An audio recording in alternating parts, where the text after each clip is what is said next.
So you saw the title. Whether you've clicked this video because XRP just repriced, or because no one noticed something had changed, or maybe because you think that XRP may have changed forever, the question underneath all of those is actually the same. Did something structurally just shift with XRP that most people are still pricing wrong? Because what I'm actually looking at right now isn't a headline moment. It isn't a pump. It isn't a single announcement that sends candles flying. It's actually much quieter than all of that. And those are usually the changes that actually matter the most.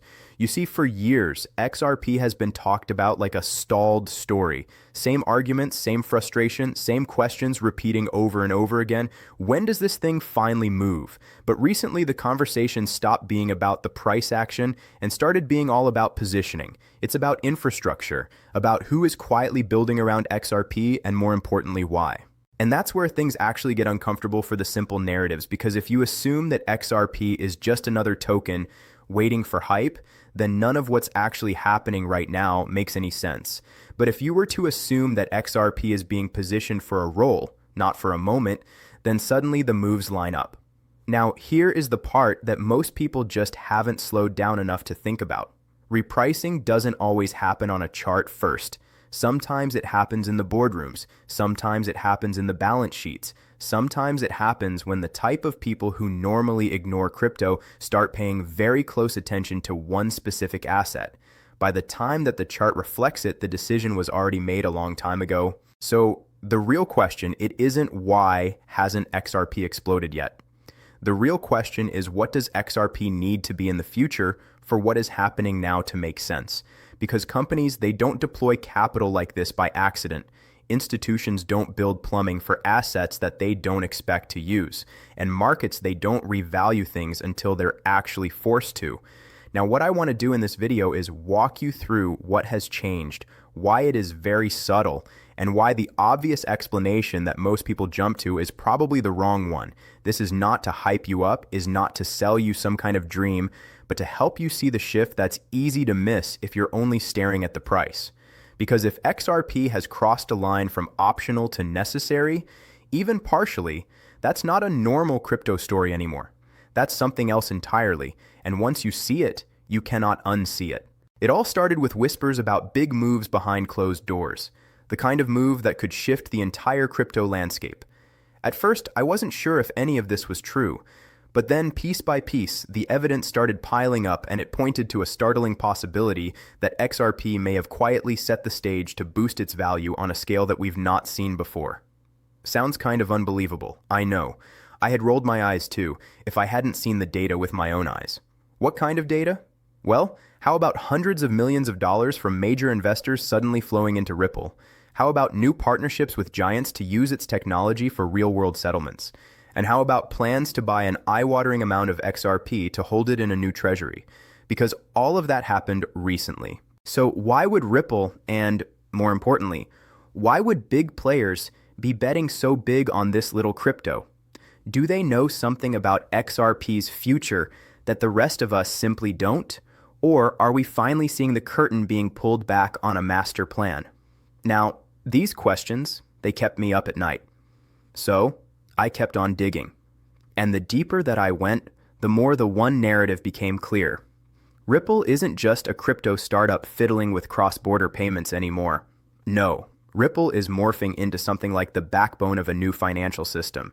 And XRP, it's looking less like a simple digital coin and more like the potential key to unlocking trillions of dollars in value. Now, if that is true, then cheap XRP could become a thing of the past. But I'm getting ahead of myself. Let's start at the beginning of this investigation, because just over a month ago, Ripple dropped a bombshell announcement, a $500 million strategic investment round, $500 million just like that, at a valuation of $40 billion for the company. Now, for context, that valued Ripple on par with some of the major banks. And here is the kicker. This money wasn't coming from the usual crypto venture crowd. It was led by major financial institutions. Now, one of the biggest players in global finance doesn't really touch anything unless they see serious profit potential.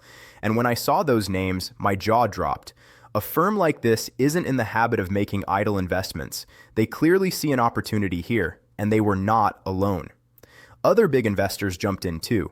You had top-tier funds and venture groups, and the list reads like a who's who of finance and crypto. Clearly, these guys smell something in the water, something big. Now, here is where it gets even more interesting. Ripple's CEO came out saying that this capped their strongest year on record. No kidding, right? They finally settled that endless legal battle earlier in the year. 5 years of fighting was over. That moment was kind of like a cloud lifted. Ripple went on a warpath of expansion shortly afterwards, acquiring companies, launching products, expanding like crazy. Now, over $4 billion was spent on acquisitions in 2025 alone. If you can even believe that, they bought a prime brokerage firm for $1.25 billion.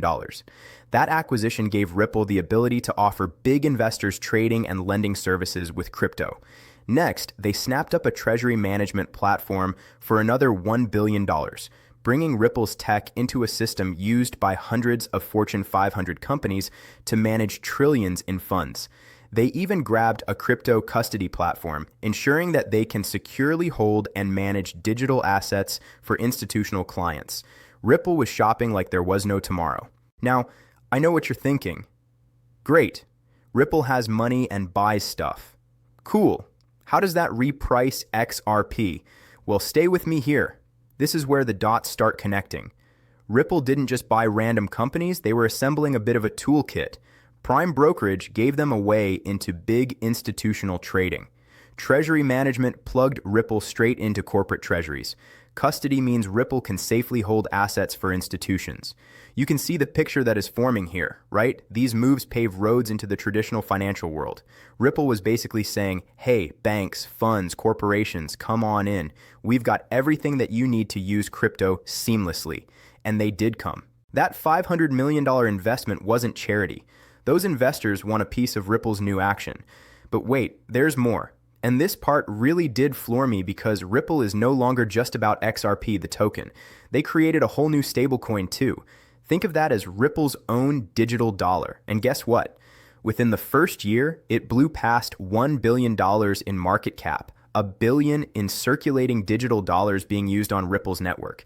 These aren't retail folks swapping meme coins at 3 a.m. No, the stablecoin is tailored for corporate treasury settlement and collateral for loans. Now we're talking real companies potentially using a crypto dollar to settle real obligations 24/7 globally. Partnerships with major payment companies are testing this technology. When a payment giant is testing your tech, you know this is not a fringe experiment anymore. WebBank, a US bank, jumped in too. Even major exchanges are on board. These alliances are about one thing: using Ripple's technology, the XRP ledger, the stablecoins, to move actual money in the real economy.